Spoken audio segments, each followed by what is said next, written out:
মেনে নেওয়া, জানা, এই সম্পর্কে মানুষের কাছে বলা, এটাই হলো তাওহীদের মূল কথা। যদিচ তাওহীদের একটি জগৎ বিখ্যাত আরবি সংজ্ঞা রয়েছে।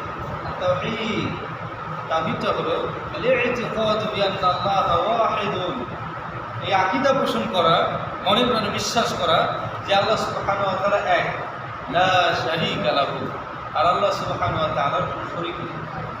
মৌলিক বিষয় হলো যে একজন আকীদা পোষণ করবে, মনে প্রাণে বিশ্বাস করবে যে আল্লাহ সুবহানাহু ওয়া তাআলা এক ও অদ্বিতীয়, আর আল্লাহ সুবহানাহু ওয়া তাআলার কোনো শরীক নেই।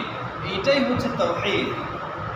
এ ব্যাপারে ইবনে কাইয়্যিম রাহিমাহুল্লাহ তিনি বলছেন, তাওহীদটা হলো এমন একটি বিষয় যে আউয়ালু দাওয়াতি রাসূল, রাসূল করিম সাল্লাল্লাহু আলাইহি ওয়াসাল্লামের দাওয়াতের প্রথম বিষয় হলো তাওহীদ। ওয়া আউয়ালু মানাজিলিত তারিক, তথা সিরাতুল মুস্তাকিমের প্রথম স্তম্ভ হলো তাওহীদ। ওয়া আউয়ালু মানাজিলিত তারিক ওয়া আউয়াল মাকামি ইয়াকুনু ফিহি সালিকু ইলাল্লাহি তাআলা, আল্লাহ সুবহানাহু ওয়া তাআলা রিজাবন্দি হাসিল করার প্রথম শর্ত হলো তাওহীদ। তারপরে ইবনে কাইয়্যিম রাহিমাহুল্লাহ বললেন যে তাওহীদ এমন একটি জিনিস যা দিয়ে রাসূল করিম সাল্লাল্লাহু আলাইহি ওয়াসাল্লাম দাওয়াতি জিন্দেগি শুরু করেছিলেন, এবং তাওহীদই হলো আমাদের সিরাতুল মুস্তাকিম তথা জান্নাতের রাস্তায় অবিচল থাকার প্রথম শর্ত। যার তাওহীদ ঠিক নাই, তার সিরাতুল মুস্তাকিম ঠিক নাই, তার জান্নাতের পথ ঠিক নাই। যার তাওহীদ ঠিক নাই, সে জান্নাতের পথ থেকে পদচ্যুত হয়েছে, পদস্খলন ঘটেছে। আর যার তাওহীদ ঠিক আছে, সে জান্নাতের পথে অবিচল থাকে ইনশাআল্লাহ। আর আল্লাহ সুবহানাহু ওয়া তাআলার কেউ যদি রিজাবন্দি হাসিল করতে চায়, আল্লাহ সুবহানাহু ওয়া তাআলার প্রিয় পাত্র হতে চায়, আল্লাহ রাব্বুল আলামিনের যদি নৈকট্য হাসিল করতে চায়, তাহলে তাওহীদই একমাত্র শর্ত। সম্মানিত দিনী ভাইরা, আমাদের সকলেরই পরিচিত ইমাম তাইমিয়া তিনি বলছেন যে কারোর হৃদয়ের ভিতরে যখন তাওহীদ মজবুত হবে, তখন তার হৃদয়ের বিশ্বাস, তখন তার ইয়াকিন এবং তার সার্বিক দিক তখন মজবুত হয়ে যায়। আর যদি কারো তাওহীদ গড়মিল হয়ে যায়, তাহলে তার সারাটা দিক গড়মিল। একটা বিষয় আপনাদেরকে বলি, যদিও আমরা সবাই এর গুরুত্বপূর্ণ, আমরা এখানে যারা উপস্থিত আছি তার অধিকাংশই কিন্তু আমরা একসময় মিলাদ কিয়াম করতাম, একসময় অনেক বেদাতি কাজকাম করতাম, তাই না?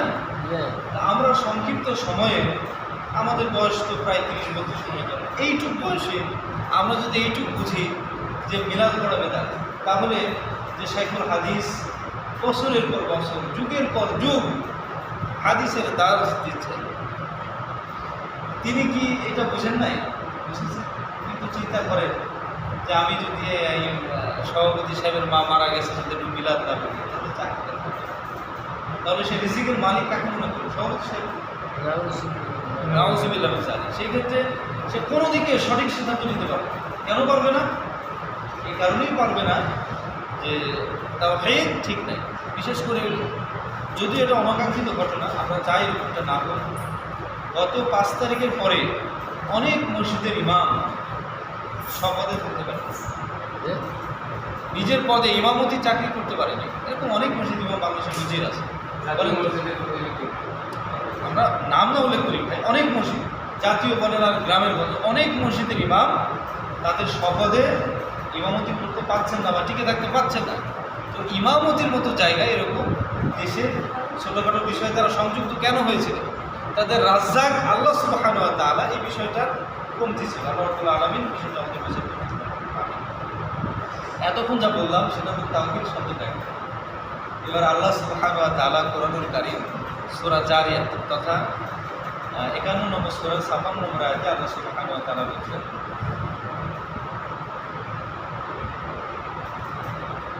আল্লাহ সুবহানাহু ওয়া তাআলা বলেন, আউযু বিল্লাহি মিনাশ শাইতানির রাজীম, ওয়া মা খালাকতুল জিন্না ওয়াল ইনসা ইল্লা লিয়াবুদুন, আমি মানুষ ও জিনকে শুধুমাত্র আমার ইবাদতের জন্য সৃষ্টি করেছি। এটা কে বলছেন? আল্লাহ সুবহানাহু ওয়া তাআলা। মানুষ এবং জিন সৃষ্টির মূল উদ্দেশ্য হলো যে তারা আমার ইবাদত করবে, তাই না? এই কথায় কি আমাদের কোনো সংশয় আছে?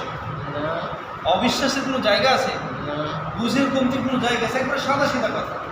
ওই যে সূরাতুল বাকারা যে একবারে 3 নম্বর পৃষ্ঠা থেকে যে ধারাবাহিক আলোচনা, আল্লাহ রাব্বুল আলামিন ফেরেশতাদের সাথে পরামর্শ করলেন যে আমি খলিফা সৃষ্টি করতে চাচ্ছি।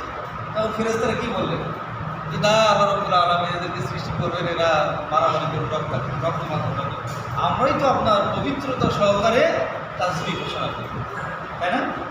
অর্থাৎ তারা বলছে যে আপনার ইবাদত করার জন্য তো আমরাই যথেষ্ট, আবার মানুষ সৃষ্টি করার কি দরকার?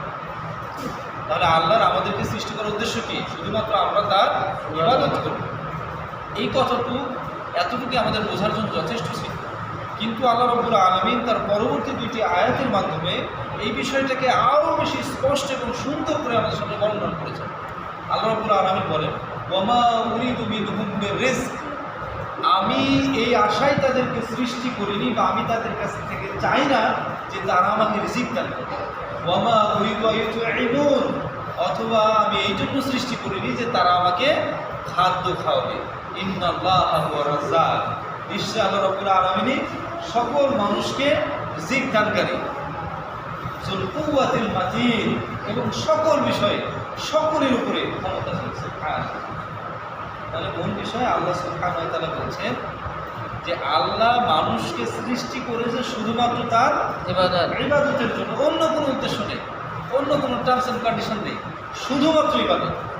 আল্লাহ রাব্বুল আলামিন ইবাদত, আল্লাহ রাব্বুল আলামিন আরও খোলামেলা আলোচনা করছেন যে আমি এই জন্য তাদেরকে সৃষ্টি করিনি যে তারা আমাকে খাদ্য গ্রহণ করাবে অথবা তারা আমাকে রিজিক দিবে, কেননা আল্লাহ সুবহানাহু ওয়া তাআলাই তো রিজিক দাতা, আর তিনি সকল বিষয়ের উপরে সকল ক্ষমতার মালিক। সুবহানাল্লাহি ওয়া বিহামদিহি, সুবহানাল্লাহিল আযীম। তাহলে কেমন হয় দেখেন তো, যে আল্লাহ সুবহানাহু ওয়া তাআলা সকল বিষয়ের উপরে সকল ক্ষমতার মালিক, তিনি সকল মানুষ, জীব, পশু পাখি যা আছে পৃথিবীতে সবাইকে রিজিক দান করেন। অতএব আল্লাহ রাব্বুল আলামিন আমাদেরকে এই জন্য সৃষ্টি করেনি যে আমরা আল্লাহকে খাদ্য খাওয়াবো অথবা রিজিক দান করবো। আল্লাহ শুধুমাত্র আমাদেরকে ইবাদতের জন্য সৃষ্টি করেছে, তথা তাওহীদের জন্য সৃষ্টি করেছে, তাই না? সম্মানিত দিনী ভাইরা, আমরা যদি রাসূল কারীম সাল্লাল্লাহু আলাইহি ওয়াসাল্লামের প্রথম জামানার দিকে দেখি, যখন রাসূল কারীম সাল্লাল্লাহু আলাইহি ওয়াসাল্লামের দাওয়াতি জিন্দেগি শুরু হলো, তখন কি রাসূল কারীম সাল্লাল্লাহু আলাইহি ওয়াসাল্লামের সালাত ফরজ ছিল? বা আমরা এখন যেভাবে সালাত পড়ছি, এটা হয়েছে আল্লাহর মেহরবানিতে। যখন রাসূল কারীম সাল্লাল্লাহু আলাইহি ওয়াসাল্লাম মেরাজে গেলেন, তার আগ পর্যন্ত সালাতের এই যে আমরা 5 ওয়াক্ত সালাত, এই সিস্টেমটা ছিল না। আমরা যদি সিয়ামের কথা বলি, সেটাও ছিল না। প্রথমে কি ছিল? কুল লা ইলাহা ইল্লাল্লাহ, বলো যে আল্লাহ ব্যতীত কোনো মাবুদ নেই, তাহলেই তোমরা সফল হবে। ওই যে রাসূল কারীম সাল্লাল্লাহু আলাইহি ওয়াসাল্লামের কাছে যখন আল্লাহ রাব্বুল আলামিন ওহী নাযিল করলেন যে তুমি তোমার নিকটতম মানুষগুলোর কাছে দাওয়াত পৌঁছাবে, আকরাবিন, তোমার কাছের মানুষগুলো, করিব, তোমার নিকট তুমি যাবে, তখন রাসূল কারীম সাল্লাল্লাহু আলাইহি ওয়াসাল্লাম সাফা পর্বতের উপরে দাঁড়ালেন আর তাদেরকে সকলকে একত্রিত করলেন এবং বললেন, আমি যদি এখন বলি যে এই পাহাড়ের পদদেশে একদল সশস্ত্র সৈন্যবাহিনী, শত্রু বাহিনী তোমাদেরকে আক্রমণ করার জন্য প্রস্তুত হয়ে আছে, তাহলে কি তোমরা আমার কথা বিশ্বাস করবে? তখন সবাই বলবো যে কলু বালা, হ্যাঁ অবশ্যই আমরা আপনার কথা বিশ্বাস করি, কেননা আপনার কাছ থেকে আমরা সত্য ব্যতীত আর অন্য কিছুই কখনো পাই। তখন রাসূল কারীম সাল্লাল্লাহু আলাইহি ওয়াসাল্লাম বলেন, ও আমার কওমের লোকেরা, শুনে রাখো, আল্লাহ সুবহানাহু ওয়া তাআলা আমাকে তোমাদের নাজাত দানের জন্য, তোমাদেরকে সতর্ক করার জন্য পাঠিয়েছেন অনাগত আযাব থেকে। আমি আপনি মারা গেলেই তো আমাদের আযাব শুরু হয়ে যাবে যদি আমরা আল্লাহ রাব্বুল আলামিনের রিজাল্ট হাসিল করতে না পারি, তাই না? তো আমাদের আযাব থেকে বাঁচানোর জন্য রাসূল কারীম সাল্লাল্লাহু আলাইহি ওয়াসাল্লাম একজন সতর্ককারী, মুনজিরিন হিসেবে প্রেরিত হয়েছিলেন।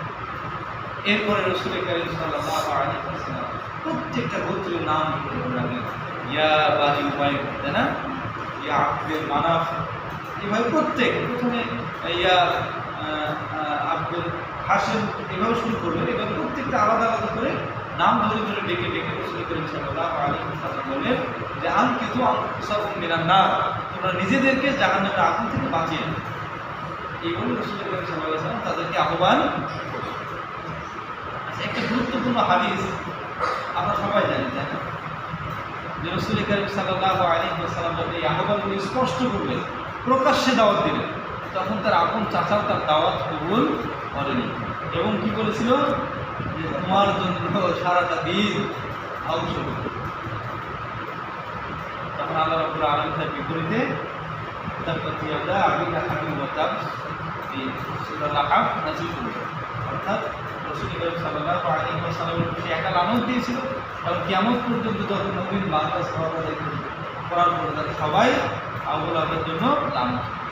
সম্মানিত দিনী ভাইরা, যখন এই বিষয়টি স্পষ্ট হলো তখন রাসূল কারীম সাল্লাল্লাহু আলাইহি ওয়াসাল্লামের দাওয়াত পেয়ে তৎকালীন আরবের মানুষগুলি একটু গুরুগ্রস্ত, তারা একটু বিব্রত যে আসলে এরকম একজন মাহবুব তাছাড়া সবাই বাতিল, এরকম দাওয়াত তারা কখনো শোনেনি। ইয়াহুদি নাসারাও তো তাও তো তিনজনের কথা বলে, তাই না? যেহেতু একজন, তখন তারা খুবই চিন্তায় পড়ে গেছে।